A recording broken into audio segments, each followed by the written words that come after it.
श्री गुरुचरित्र अध्याय 2. हे गुरुराया, तुम्हीच माझे ब्रह्मा, विष्णू आणि महेश हे त्रिमूर्तीचे राजे आहात. कृष्णा नदीच्या तीरावर तुम्ही आनंदाने निवास करता. तुमचे श्रेष्ठ भक्त तिथे येऊन भक्तीचा आनंद घेतात आणि हा अलौकिक सोहळा स्वर्गातील देवसुद्धा आश्चर्याने व कौतुकाने बघत असतात. अशा प्रकारे श्रीगुरूंच्या चरणांचे ध्यान करत करत नामधारक नावाचा भक्त गुरूंच्या भेटीसाठी निघालेला होता. चालून चालून तो खूप थकल्यामुळे विश्रांतीसाठी एका झाडाच्या सावलीत थांबला. तिथे त्याला थोडी झोप लागली. झोपेतही त्याच्या मनात श्रीगुरूंचे चिंतन चाललेले होतं. तेव्हा दयासागर आणि अंतहीन असणारे श्रीगुरू त्याच्या स्वप्नात प्रकट झाले. स्वप्नात दिसणारे श्रीगुरूंचे रूप अत्यंत सुंदर आणि चेहऱ्यावर मंद हास्य आणणारे होते. त्यांनी डोक्यावर जटा धारण केल्या होत्या, अंगाला भस्म लावलं होतं, वाघाचे चामडे पांघरले होते आणि कमरेला पितांबर नेसलेला होता. त्या श्रीगुरूंनी नामधारकाच्या जवळ येऊन त्याच्या कपाळाला भस्म लावले, त्याला धीर दिला आणि काळजी करू नकोस असं सांगत आपला अभय देणारा हात त्याच्या डोक्यावर ठेवला.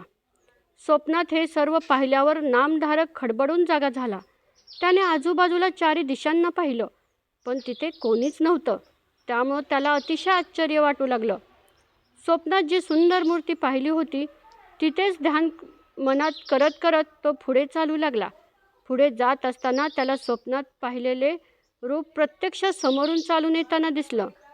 त्या महान योगीराजांना प्रत्यक्ष समोर पाहून नामधारकाने त्यांना साष्टांग नमस्कार केला आणि हे करुणावंता, माझ्यावर कृपा करा, या संसारातून माझा उद्धार करा अशी कळकळीची विनंती केली.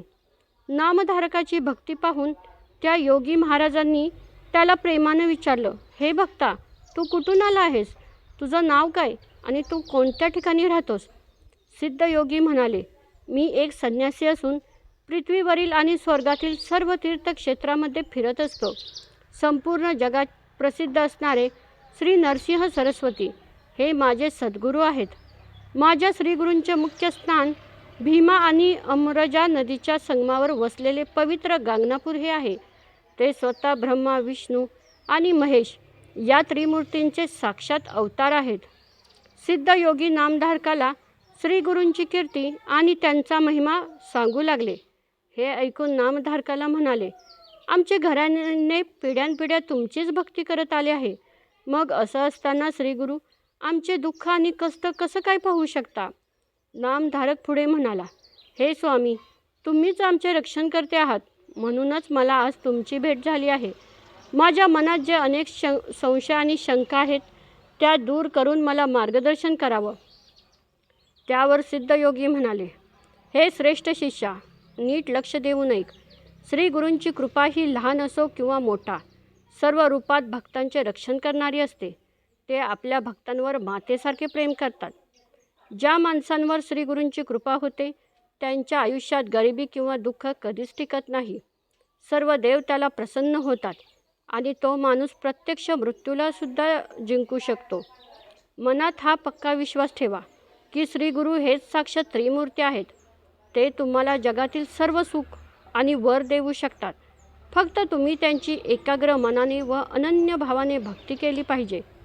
जर कधी चुकून स्वतः भगवान विष्णू किंवा भगवान शंकर तुमच्यावर रागवले तरीही तुमचे श्रीगुरू निश्चितपणे तुमचं रक्षण करतील.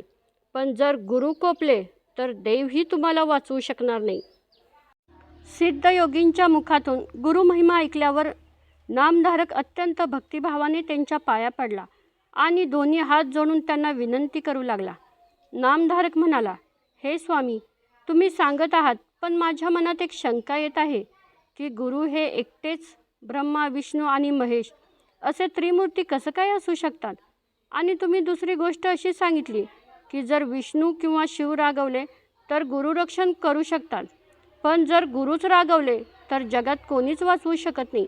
हा विचार नेमका कोणाचा आहे? कोणत्या शास्त्रात किंवा पुराणात असे लिहिलेले आहे? कृपा करून माझ्या मनातील हा संशय दूर करा, जेणेकरून माझा विश्वास अधिक पक्का होईल. त्यावर सिद्ध योगी म्हणाले, हे शिष्या, तू मला खूप चांगला प्रश्न विचारला आहेस. मी तुला वेदांच्या साक्षीने आणि पुराव्याने हे सांगतो तू एकाग्र मनाने ऐक. ब्रह्मदेवाच्या मुखातून 4 वेदांची निर्मिती झाली आणि त्या वेदांच्या आधारेच पुढे 18 पुराणांची रचना झाली आणि ती जगात आज प्रसिद्ध आहे. त्या 18 पुराणांमध्येच ब्रह्मदेवाचे वचन अत्यंत श्रेष्ठ मानलं गेलं आहे. त्यातही ब्रह्मवैवर्त पुराण हे तिन्ही लोकात प्रसिद्ध आहे. द्वापार युगाच्या शेवटी साक्षात नारायणांनी विष्णूंनी व्यास ऋषींच्या रूपाने अवतार घेतला आणि त्या पृथ्वीवर ब्रह्मदेवाच्या ज्ञानाचा आणि वेदांचा विस्तार केला. त्या व्यास ऋषींच्या मुखातून सर्व श्रेष्ठ ऋषीमुनींनी जी कथा ऐकली तीच कथा आता मी तुला सविस्तर सांगतो. तू शांत चित्ताने ऐक. एकदा कलियुगाने स्वतः 4 मुख असलेल्या ब्रह्मदेवाला आनंदाने महिमाबद्दल विचारलं होतं. तेव्हा ब्रह्मदेवाने त्याला गुरूंचे श्रेष्ठत्व सविस्तर समजावून सांगितले. नामधारकाने विचारले, हे स्वामी, ब्रह्मदेवाचे कलियुगाला ही सृष्टीची आणि गुरूंची कथा कोणत्या कारणाने आणि कशी सांगितली ते मला सुरुवातीपासून सविस्तर सांगा. सिद्धयोगी म्हणाले, हे शिष्या ऐक. जेव्हा संपूर्ण सृष्टीचा महाप्रलय झाला होता तेव्हा मूळ पुरुष भगवान नारायण हे वडाच्या पानातील बालरूपात शयन करत होते. वडाच्या पानावरील त्या अव्यक्त रूपातील नारायणाच्या मनात पुन्हा एकदा नवीन सृष्टी निर्माण करण्याची चेतना आणि बुद्धी निर्माण झाली. नारायण जेव्हा या योगनिद्रेतून जागे झाले तेव्हा त्यांनी त्रैलोक्याच्या निर्मितीसाठी आपल्या नाभीतून एक सुंदर कमळ उत्पन्न केलं. त्या नाभी कमळातून स्वतः ब्रह्मदेव प्रकट झाले. त्यांनी आजूबाजूला 4 दिशांना पाहिले, त्यामुळे त्यांना 4 मुखे प्राप्त झाली. तेव्हा ब्रह्मदेवाला स्वतःचा अभिमान वाटला आणि ते म्हणाले, या विश्वात मीच सर्वात शक्तिशाली आहे. माझ्यापेक्षा श्रेष्ठ इथं कोणीच नाही. हे ऐकून भगवान नारायण हसले आणि गंभीर आवाजात म्हणाले, मीच मूळ महाविष्णू आहे. तू तुझा गर्व सोडून मला शरण ये. साक्षात महाविष्णूंचे हे अथांग रूप पाहून ब्रह्मदेवाने त्यांना आनंदाने नमस्कार केला आणि खूप वेळेपर्यंत त्यांची आळवणी व स्तुती केली. ब्रह्मदेवाच्या स्तुतीने प्रसन्न होऊन नारायणाने त्यांना एक अत्यंत गूढ आणि महत्त्वाचा आदेश दिला. त्यांनी ब्रह्मदेवाला नवीन सृष्टीची रचना करण्याची आज्ञा दिली. ब्रह्मदेवाने विष्णूंना विनंती केली, हे प्रभू, मला सृष्टीची निर्मिती कशी करायची हे माहिती नाही आहे. मी ती कधी पाहिलेलीही नाही आहे. मग मी तिची रचना कशी करू? ब्रह्मदेवाचे बोलणे ऐकून महाविष्णूंनी त्यांना ज्ञान दिलं आणि सृष्टीच्या रचनेचे मूळ साधन असलेले 4 वेद त्यांच्या स्वाधीन केले.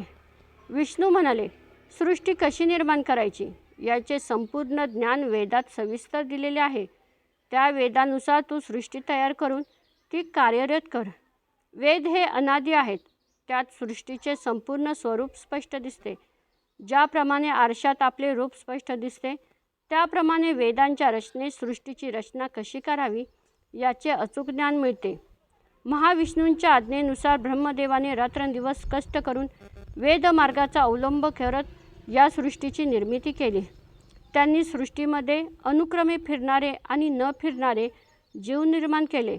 तसेच घाम उष्णेतून होणारे, अंड्यातून येणारे, गर्भातून जन्माला येणारे आणि जमिनीतून उगवणारे अशी 4ही प्रकारच्या जीवांची उत्पत्ती केली. त्यानंतर त्यांनी कृत, त्रेता, द्वापार आणि शेवटी कलियुग अशा 4 युगांची निर्मिती केली आणि त्यांना एक एक करून पृथ्वीवर जाण्याचा आदेश दिला. ब्रह्मदेवांनी सर्वात आधी कृतयुगाला बोलवलं आणि सांगितलं, तू आता पृथ्वीवर जा आणि तिथे तुझ्या पवित्र गुणांचा प्रसार कर. ब्रह्मदेवांची आज्ञा ऐकून कृतयुग आनंदाने समोर आलं. आता त्याचं लक्षण काय होतं ते सिद्धमुनी सांगतात. श्रोत्यांनी एकाग्रतेने ऐकावं. कृतयुग हे कधीही खोटं बोलत नाही. ते पूर्णपणे वैराग्यशील आणि ज्ञानी आहे. त्याचे दागिने म्हणजे जानवे, गळ्यात रुद्राक्षांची माळ आणि हातात कंगन होतं. अशा पवित्र रूपात कृतयुगाने ब्रह्मदेवाला विचारलं, स्वामी, तुम्ही मला पृथ्वीवर जाण्याची आज्ञा तर देत आहात, पण मी तिथे कसा जाऊ? कारण पृथ्वीवरील माणसं ही खोटी निंदा करणारी आणि दोष काढणारी आहेत.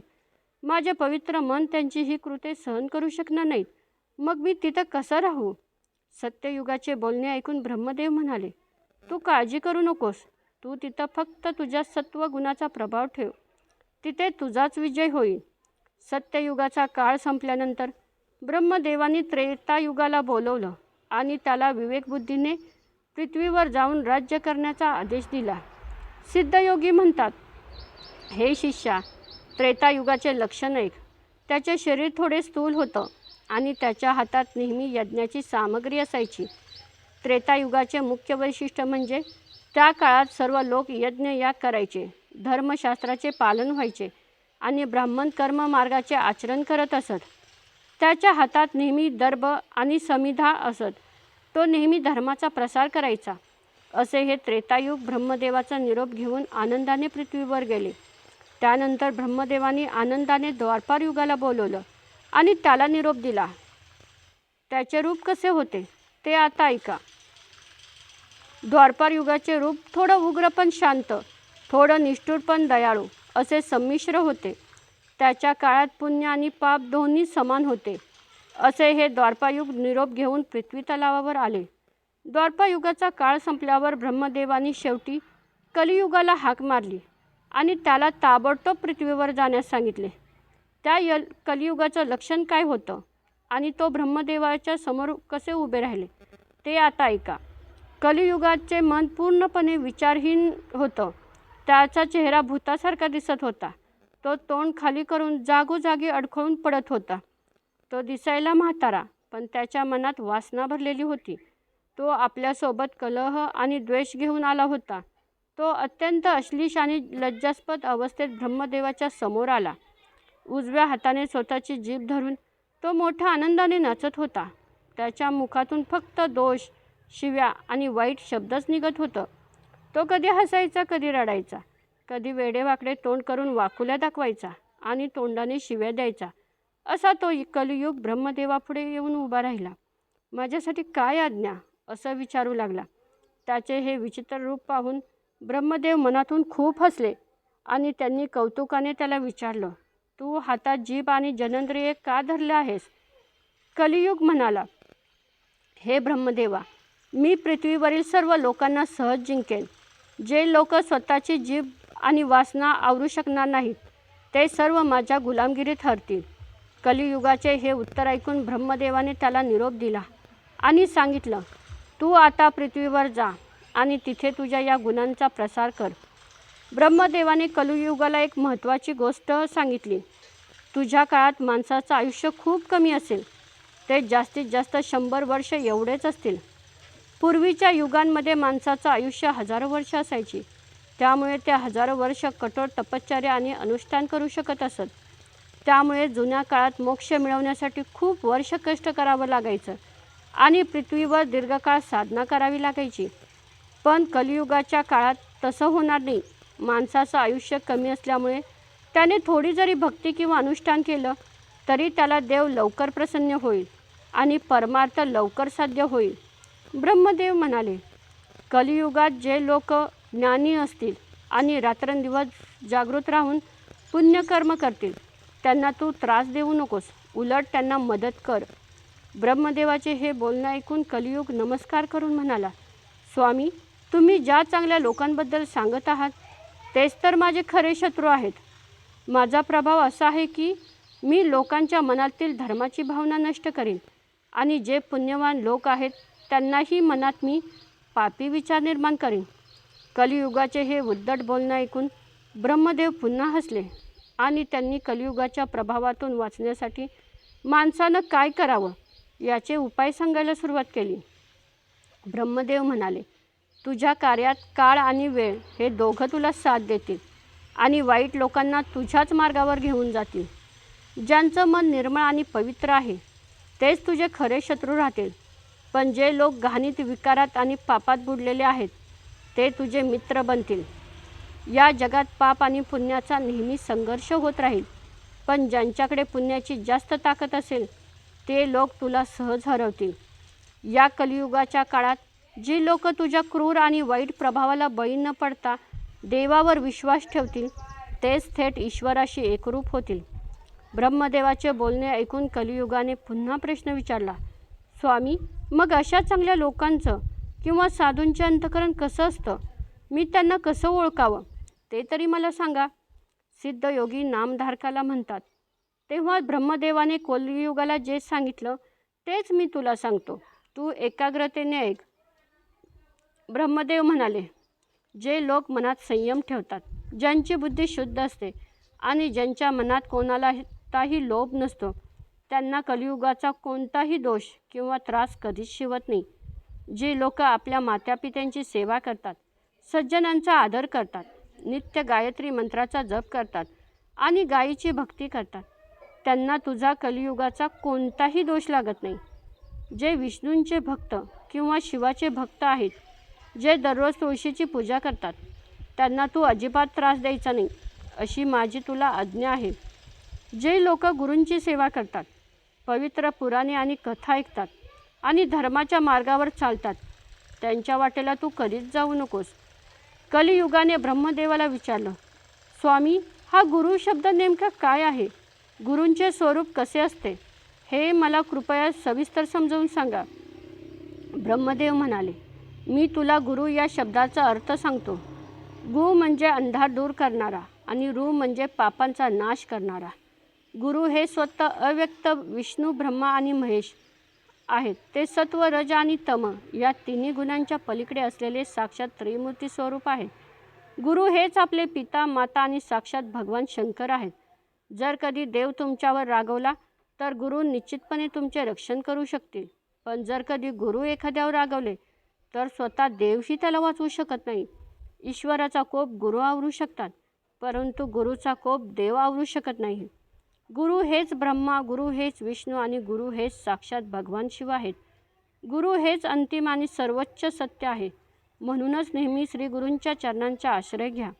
गुरु हेच खरा ब्रह्म, विष्णू आणि महेश आहेत. तेच संपूर्ण सृष्टीचे मूळ कारण आहेत. म्हणूनच माणसाने नेहमी गुरूंच्या संरक्षणात राहावे. शास्त्रात सांगितल्याप्रमाणे नेहमी श्री गुरूंची भक्ती करावी. सर्व तीर्थक्षेत्र, व्रते, योग आणि तपश्चर्या या सर्वांचा मूळ गुरूंच्या प्रकाशमयी स्वरूपातच सामावलेला आहे. सर्व प्रकारची सिद्धी आणि समृद्धी, सुखसमृद्धी प्राप्त होते. या संदर्भात पूर्वी घडलेली एक अत्यंत अद्भुत आणि जुनी कथा मी तुला सांगतो, ती सुद्धा तू ऐक. प्राचीन काळी गोदावरी नदीच्या तीरावर अंगिरस ऋषींचा एक मोठा आणि पवित्र आश्रम होता. तिथे अनेक प्रकारची सुंदर झाडं होती आणि अनेक पुण्यवान ऋषीमुनी तिथे वास्तव्याला होते. त्या पवित्र आश्रमात अनेक ब्रह्मऋषी तपश्चर्या करत होते. त्या ऋषींमध्ये पैल ऋषींचे पुत्र असणारे वेदधर्म नावाचे एक महान आणि ज्ञानी ब्राह्मण होते. त्या वेदधर्म ऋषींचे अनेक शिष्य होते, जे त्यांच्याकडे वेद आणि शास्त्रांचा अभ्यास करत असत. त्या सर्व शिष्यांमध्ये दीपक नावाचा एक अतिशय हुशार आणि प्रसिद्ध शिष्य होता. दीपक हा पूर्णपणे गुरुभक्त होता. त्याने सर्व शास्त्र आणि पुराणांचा सखोल अभ्यास केला होता आणि गुरूंची मनोभावे सेवा करून तो सर्व विद्यांमध्ये अत्यंत कुशल झाला होता. एके दिवशी वेदधर्म ऋषींनी आपल्या सर्व शिष्यांची परीक्षा घेण्यासाठी किंवा त्यांना काही सांगण्यासाठी एकत्र बोलवलं आणि अत्यंत आनंदाने विचारू लागले. गुरु वेदधर्म आपल्या शिष्यांना म्हणाले, हे माझ्या लाडक्या शिष्यांनो, जर तुमचं माझ्यावर खरोखर प्रेम असेल ना, तर माझं एक बोलणं तुम्ही शांतपणे ऐकून घ्या. त्यावर सर्व शिष्यांनी गुरूंना सांगितलं, हे स्वामी, तुम्ही आम्हाला जी काही आज्ञा द्याल ती आम्ही पूर्ण विश्वासाने मान्य करू, कारण तुम्हीच आमचे रक्षणकर्ते आहात. शिष्यांचे हे प्रेमळ शब्द ऐकून वेदधर्म मुनींना खूप आनंद झाला. त्यांनी विशेषतः दीपक या शिष्याला जवळ बोलवले आणि ते सांगू लागले. गुरु म्हणाले, हे माझ्या शिष्यांनो, ऐका. माझ्या पूर्वकर्माचा एक भाग असा आहे की मागील अनेक जन्मामध्ये माझ्याकडून नकळत 1000 मोठी पापे झाली होती. मी केलेल्या तपश्चर्यामुळे आणि अनुष्ठानामुळे त्यातील बहुतांश पापे नष्ट झाली आहेत, पण त्यातील काही भाग अजूनही शिल्लक आहे आणि तो जोपर्यंत मी स्वतः भोगत नाही ना, तोपर्यंत माझी सुटका होणार नाही. मी माझ्या तपाच्या बळावर या पापाची उपेक्षा करू शकतो, पण हे उरलेलं पाप मला मोक्ष मिळवण्याच्या मार्गात अडथळा ठरेल. म्हणून मला या भयंकर पापाचे निवारण करायचं आहे. स्वतःच्या शरीराने भोगल्याशिवाय पापांचा पूर्ण नाश होत नाही. हा निसर्गाचा नियम आहे. हे लक्षात ठेवून मला ते दुःख भोगावंच लागेल. या पापाच्या नाशासाठी मला वाराणसी, काशी या क्षेत्राला जायचं आहे, कारण काशीमध्ये गेल्यावर सर्व पापं लवकर नष्ट होतात असं सर्व शास्त्रांमध्ये आवर्जून सांगितलेलं आहे. म्हणून मला तुमच्यापैकी कोणीतरी काशीला घेऊन जावं. तिथे मी माझ्या शरीराने ते दुःख भोगेन, पण त्या काळात तुम्ही माझी नीट काळजी घेतली पाहिजे. तुमच्या सर्व शिष्यांमध्ये असे कठीण काम करण्याची ताकद आणि तयारी कोणाची आहे? ज्याची इच्छा असेल त्याने पुढं यावं, असं गुरूंनी विचारलं. त्या सर्व शिष्यामध्ये जो दीपक नावाचा शिष्य होता, तो अत्यंत शहाणपणाने आणि विवेकाने आपल्या गुरूंसमोर बोलण्यासाठी उभा राहिला. दीपक आपल्या गुरूंना म्हणाला, हे श्री गुरु, रोगांमुळे आणि पापांमुळे शरीराचा नाश होतो. आपण दुःखांचा संग्रह करू नये. यावर लवकर काहीतरी उपाय करा. त्यावर गुरु म्हणाले, जोपर्यंत माणसाचे शरीर मजबूत आहे तोपर्यंत त्याचे प्रायश्चित्त घेऊन पापांचं क्षालन केलं पाहिजे, नाहीतर ते पाप विषासारखं वाढत जातं. तीर्थक्षेत्री जाऊन किंवा शरीराचे ते दुःख सहन केल्याशिवाय जोपर्यंत माणूस पापापासून पूर्णपणे मुक्त होत नाही तोपर्यंत त्याला मोक्ष मिळणं अशक्य आहे. दीपक म्हणाला, स्वामी, आपण मला आज्ञा द्यावी. मी माझ्या संपूर्ण ताकदीने आपली सेवा करेन. मनात कोणताही संकोच न ठेवता मला कामं सांगा. दीपकाचं धाडस बघून वेदधर्म ऋषी म्हणाले, माझ्या पापांच्या भोगामुळे माझे शरीर कुष्ठरोगी होईल. मी अंध आणि पांगळा होईन. मला पूर्ण 21 वर्ष या अवस्थेत राहावं लागेल आणि या काळात तुला माझी खूप काळजी घ्यावी लागेल. जर तुझा निश्चय पक्का असेल तर हे काम हाती घे. मी आनंदाने कुष्ठरोगी आणि 21 वर्ष अंध होऊन राहण्यास तयार आहे, जेणेकरून माझ्या पापांचा नाश होईल. दीपक म्हणाला, स्वामी, तुमच्या या सेवेची जबाबदारी मी निश्चितपणे घेतो. तुम्ही ताबडतोब निघण्याची आज्ञा द्यावी. असं म्हणून तो गुरूंच्या पाया पडला.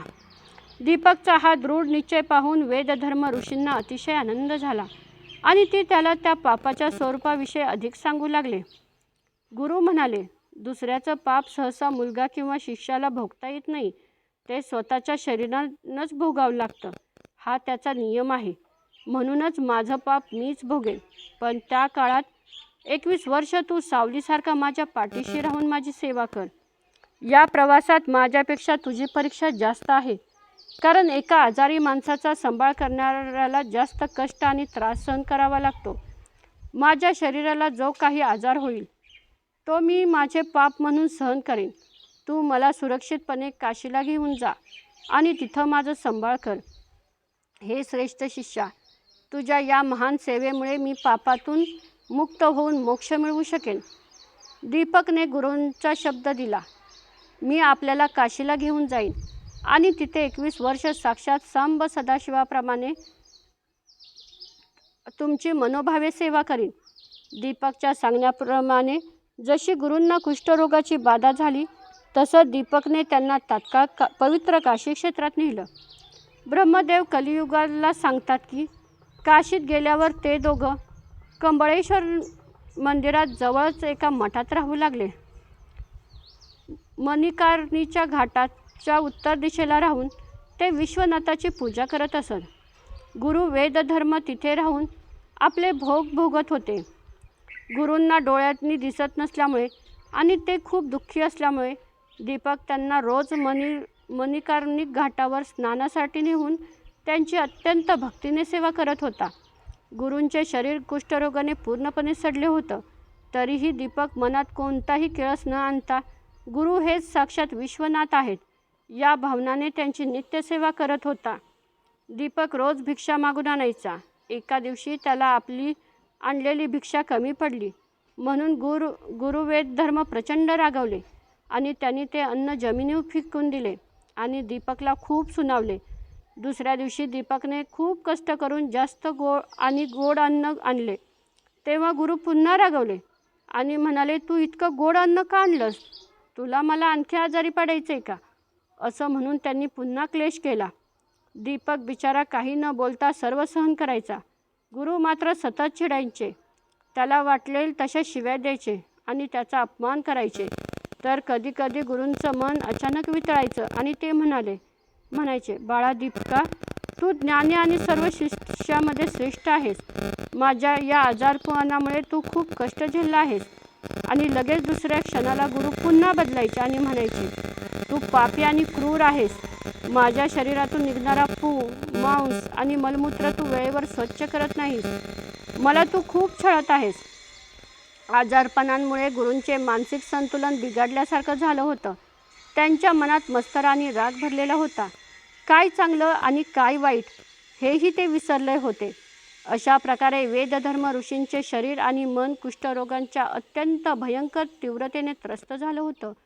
गुरूंना इतके भयंकर आजार असूनही आणि ते सतत छळत असूनही दीपक मात्र एकाग्र मनाने माझे गुरु हेच साक्षात ईश्वर आहेत या भावनांनी त्यांची सेवा करत राहिले होते. गुरूंच्या वागण्यात कितीही दोष दिसले तरी दीपकच्या मनात त्यांच्याबद्दल आदर कमी झाला नाही. त्याप्रमाणे भगवान विष्णू पवित्र आहेत, तसेच त्याचे गुरु त्याच्यासाठी श्रेष्ठ होते. गुरु जसं अन्न मागत तसं तो आणून द्यायचा. काशीसारख्या पवित्र ठिकाणी असूनही तो गुरुसेवा सोडून इतर कोणत्याही देवाच्या दर्शनाला किंवा यात्रेला कधीच गेला नाही. काशीसारख्या महाक्षेत्रात राहूनही त्याने स्वतःच्या मनाप्रमाणे काहीच केलं नाही. गुरूंची जशी इच्छा असेल तसे तो नित्य वागला. गुरु कितीही कठोर किंवा निष्ठुर बोलले तरीही दीपक मनात नेहमी आनंदी असायचा. त्याची ही अद्भुत आणि अभूतपूर्व गुरुभक्ती पाहून स्वतः भगवान शंकर त्याच्यासमोर प्रत्यक्ष प्रकट झाले आणि म्हणाले, बाळा, वर माग. भगवान शिव म्हणाले, हे थोर गुरुभक्ता दीपका, तू तुझ्या कुळाचा दिवा आहेस. मी तुझ्या या अथांग गुरुभक्तीवर अत्यंत प्रसन्न झालो आहे. तुला जे हवे असेल ते तू मागून घे. त्यावर दीपकाने भगवान शिवाला उत्तर दिलं, हे मृत्युंजय प्रभू, माझ्या गुरूंची अनुमती घेतल्याशिवाय मी स्वतःसाठी कोणताही वर मागू शकत नाही. असे म्हणून दीपक धावत आपल्या गुरूंकडे गेला आणि म्हणाला, स्वामी, साक्षात काशी विश्वनाथ माझ्यावर प्रसन्न होऊन प्रकट झाले आहेत. जर आपली आज्ञा असेल तर मी देवाकडे तुमच्या या कुष्ठरोगातून आणि या व्याधीतून मुक्ती मागून घेतो. शिवाच्या वराने तुम्ही लगेच बरे व्हाल. हे ऐकून गुरु वेदधर्म उलट जास्तच रागवले आणि म्हणाले, माझ्या आजारपणासाठी तू विनाकारण ईश्वराकडे कोणतीही प्रार्थना करू नकोस. माझ्या कर्माचं भोग मलाच भोगू दे, कारण पाप भोगल्याशिवाय संपत नाही. जर आता मी ते भोगलं नाही तर मला पुढच्या जन्मात पुन्हा दुःखी व्हावं लागेल, असा धर्मशास्त्राचा नियम आहे. गुरूंच्या या नरकानंतर त्यांचा निरोप घेऊन दीपक पुन्हा भगवान शंकरांच्या समोर जाऊन उभा राहिला. दीपकाने शिवापुढे हात जोडले आणि म्हणाला, हे प्रभू, मला कोणताही वर नको आहे, कारण माझ्या गुरूंना हे मान्य नाही. त्यांच्या इच्छेविरुद्ध मी कसं काय करू? दीपकाचा हा नकार पाहून भगवान शंकराला अत्यंत आश्चर्य वाटलं. ते तेथून थेट भगवान विष्णूंकडे गेले आणि त्यांनी सर्व देवांना एकत्र करून दीपकाच्या गुरुभक्तीचा हा अद्भुत वृत्तांत विष्णूला सांगितला. हे ऐकून भगवान विष्णू शंकरांना म्हणाले, तो गुरु कसा आहे आणि तो शिष्य कसा आहे? ते काशीमध्ये नेमके कोणत्या ठिकाणी राहतात ते मला सविस्तर सांगा. मला त्यांना बघायचं आहे. शिव म्हणाले, मी स्वतः डोळ्यांनी पाहिलंय आणि माझा विश्वास बसत नाही. तो दीपक नावाचा लहान मुलगा गुरूंची जी अनोखी आणि कठीण सेवा करत आहे ना, ती खरोखर वंदनीय आहे. गोदावरीच्या तीरावरून आलेले वेदधर्म नावाचे जे कुष्ठरोगी संन्यासी आहेत, त्यांची तो रात्रंदिवस अतिशय प्रामाणिकपणे आणि मनापासून सेवा करतो. मी स्वतः प्रसन्न होऊन त्यांना वर मागण्यास सांगितलं, पण गुरूंची परवानगी नाही, म्हणून त्याने साक्षात जगपित्याचा वर देखील नाकारला. मोठमोठे तपस्वी आणि योगी वरासाठी आयुष्यभर तप करतात, पण मी स्वतःहून हट्टाने वर देत असतानाही या दीपकने तो घेतला नाही. त्याने आपले शरीर, मन आणि प्राण गुरूंच्या चरणी अर्पण केलं आहे. गुरु हेच ब्रह्मा, विष्णू, महेश आहेत असा त्याचा पक्का विश्वास झालेला आहे. सर्व देव, आई वडील आणि सर्व काही गुरुच आहेत आणि गुरु हेच साक्षात परब्रह्म परमात्मा आहेत असा विचार त्याने मनात पक्का केला आहे. शंकराच्या मुखातून हे ऐकल्यावर भगवान विष्णू स्वतः त्या गुरु शिष्याची जोडी पाहण्यासाठी भूतलावर आले आणि ते लांबून दीपकची सेवा बघू लागले. शंकराने जे सांगितलं होतं त्यापेक्षा कितीतरी पटीने जास्त प्रेम आणि निष्ठा विष्णूंना दीपकाच्या सेवेतून दिसली. विष्णू अत्यंत प्रसन्न झाले आणि त्यांनी दीपकाला जवळ बोलवले. भगवान विष्णू दीपकाला म्हणाले, बाळा दीपक, मी तुझ्या या अलौकिक भक्तीवर अत्यंत प्रसन्न झालो आहे. तू माझ्याकडून कोणताही वर मागून घे.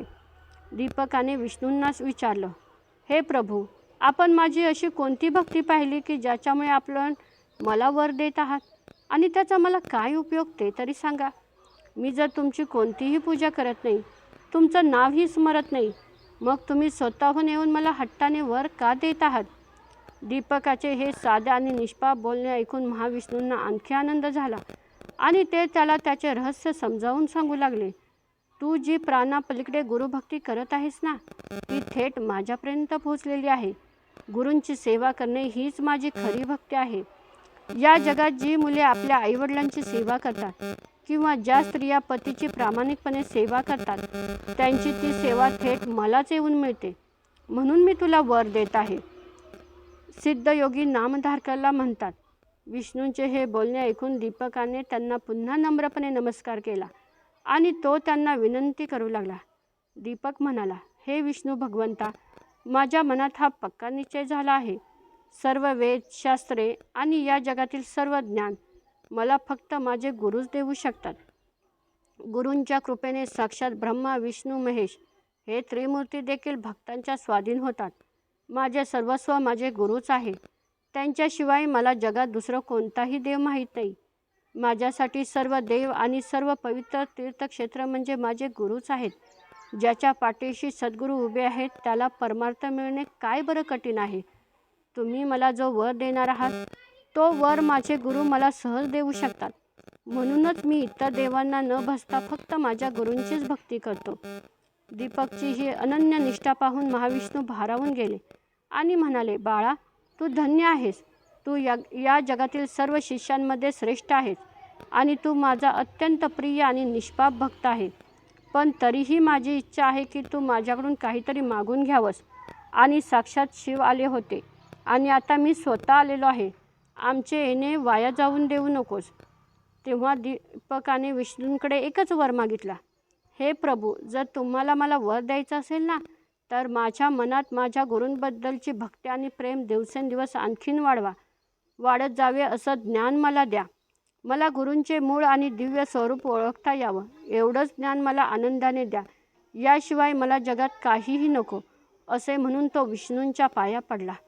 भगवान विष्णूंनी दीपकाला तो वर दिला आणि अत्यंत प्रेमाने म्हणाले, हे शिष्यामध्ये श्रेष्ठ असलेले दीपका, आजपासून तू माझ्या सर्वात जवळचा मित्र झाला आहेस. ज्याने आपल्या गुरूंना ओळखलं त्याने साक्षात परब्रह्माला पाहिलं. आता मी तुला अजून एक गुपित सांगतो, ते तू नीट ऐक. विष्णू म्हणाले, जेव्हा जेव्हा तू भक्तिभावाने तुझ्या गुरूंची स्तुती किंवा पूजा करशील, ती थेट पूजा मला आणि शिवाला पोहोचेल आणि आम्ही दोघंही त्यामुळे अत्यंत तृप्त आणि आनंदी होऊ. लोक रात्रंदिवस जे वेद, उपनिषदे आणि वेदांताचा अभ्यास करतात, त्या सर्वांचं पुण्य गुरूंची सेवा करणाऱ्याला सहज मिळतं. सर्व वेदांचा अंतिम सिद्धांत हाच आहे की गुरु हेच साक्षात परब्रह्म आहेत. म्हणून जो गुरूंची मनापासून भक्ती करतो त्याला जगातील सर्व देव आपोआप वश होतात. गु आणि रू ही केवळ 2 अक्षरे नसून तो साक्षात अमृताचा महासागर आहे. जो या गुरुनामाच्या सागरात एक क्षणभर जरी बुडी मारतो त्याचा संसार सुफळ होतो.